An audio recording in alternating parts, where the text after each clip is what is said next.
আসসালামু আলাইকুম। তো আমি আজকে ঘরে থাকা উপকরণ দিয়ে খুবই সহজে বেকারির মতো বিস্কুট বানিয়ে দেখাচ্ছি আপনাদের। আটা দিয়ে এই বিস্কুট আপনি বানালে বছর জুড়ে সংরক্ষণ করে রাখতে পারবেন আর খেতে অত্যন্ত মুচমুচে হয়। মাত্র 10 মিনিটে তৈরি হয়ে যায়। আপনি চা বসিয়ে এই বিস্কুটটা তৈরি করে নিতে পারবেন। আওয়াজটা শুনে হয়তো বুঝতে পেরেছেন বিস্কুটটা কত মুচমুচে হয়েছে। তো আজকের বিস্কুট রেসিপি বানানোর জন্য প্রথমে আমি এখানে নিয়ে নিয়েছি 1 বাটি চিনি। চিনিটাকে আপনারা গুঁড়ো করেও নিতে পারেন।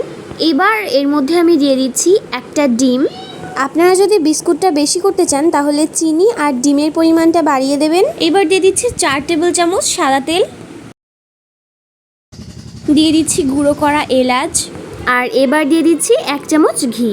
আপনাদের কাছে যদি ঘি না থাকে সেক্ষেত্রে না দিলেও চলবে, আমার হাতের কাছে ছিল তাই দিয়ে দিলাম। তবে ঘিটা দিলে এটা খেতে আরো বেশি মুচমুচে হয়। এইবার একটা হ্যান্ড হুইস্কের সাহায্যে আমি এইভাবে সবগুলো উপকরণ একসঙ্গে মিশিয়ে নিচ্ছি। আপনাদের হাতের কাছে যদি সময় না থাকে সেক্ষেত্রে আপনারা চিনিটা গুঁড়ো করে দিতে পারেন, তাহলে এটা একটু তাড়াতাড়ি মিশে যাবে।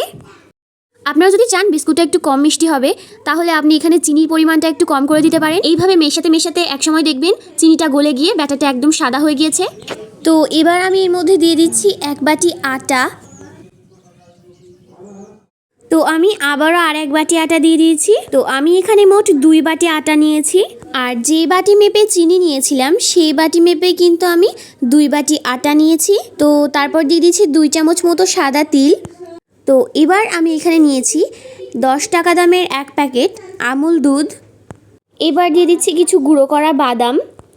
আপনারা চাইলে এর মধ্যে আরও কিছু ড্রাই ফ্রুটস দিতে পারেন।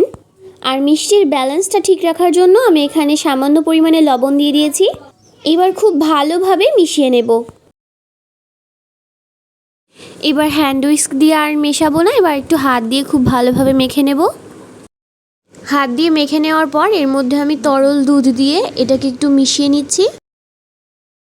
আপনারা চাইলে গুঁড়ো দুধ দিয়েও এটা করতে পারেন, সেক্ষেত্রে গুঁড়ো দুধটা পানির মধ্যে একটু গুলে নেবেন, তারপর এখানে ব্যবহার করবেন। এইভাবে অল্প অল্প করে দুধ দিয়ে আমি একটা চিটচিটে ডো তৈরি করে নিয়েছি। আর এখানে আমার বেশি দুধ লাগেনি, অল্প একটু দুধেই হয়ে গিয়েছে। এবার যেখানে বেলবো তার উপর আমি একটু তেল লাগিয়ে নিয়েছি, আর বেলনিতেও একটু তেল লাগিয়ে নিয়েছি যাতে করে বেলার সময় লেগে না যায়। এইবার ডোটাকে আমি 3 ভাগে ভাগ করে নিয়েছি। ডোটা খুব ভালোভাবে একটু মেখে নিয়েছিলাম, এবার একটু আলতো হাতে বেলে নেব। তো আজকের রেসিপিটি যদি ভালো লেগে থাকে তাহলে প্লিজ ভিডিওটিতে একটি লাইক দিয়ে চ্যানেলটিকে সাবস্ক্রাইব করে দেবেন। আর রেসিপিটি আপনার কেমন লেগেছে অবশ্যই কমেন্ট করে জানাবেন। তো দেখুন এটা কতটা পুরু করেছি, এটা কিরকম করেছি দেখুন, বেশি মোটাও করিনি আবার পাতলাও করিনি, এইরকম করে বেলে নিয়েছি। এবার আমি এখানে একটা গ্লাস নিয়েছি ছোট, আপনারা চাইলে যে কোনো কিছু নিতে পারেন। এবার এখানে একটু তেল লাগিয়ে নিয়েছিলাম আগে থেকে, তারপর এইভাবে চাপ দিয়ে কেটে নেব। আপনারা চাইলে যে কোনো শেপে কাটতে পারেন, তবে দেখবেন এটা যেন ফেটে না যায়।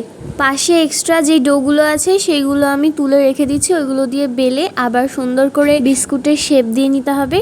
এবার আমি হাত দিয়ে চেপে চেপে সাইজগুলো ঠিক করে নেব। তো আজকের এই বিস্কুট রেসিপিটি যেহেতু বাড়িতে বানাচ্ছি তো অবশ্যই অনেক স্বাস্থ্যকর, দোকানের থেকে আর কিনে খাওয়া লাগবে না। স্বাস্থ্যকর বিস্কুট বাড়িতেই বানিয়ে ফেলুন, খেতে বেকারির বিস্কুটের থেকে কোনো অংশে কম নয়। তো এই বিস্কুট রেসিপিটা অবশ্যই বাড়িতে বানিয়ে দেখবেন। এবার ডিজাইনের জন্য আমি ছুরির উল্টো পিঠ দিয়ে এইভাবে একটু দাগ টেনে ডিজাইন করে দিচ্ছি। এটা করে দিলে বিস্কিটটা দেখতে সুন্দর লাগবে।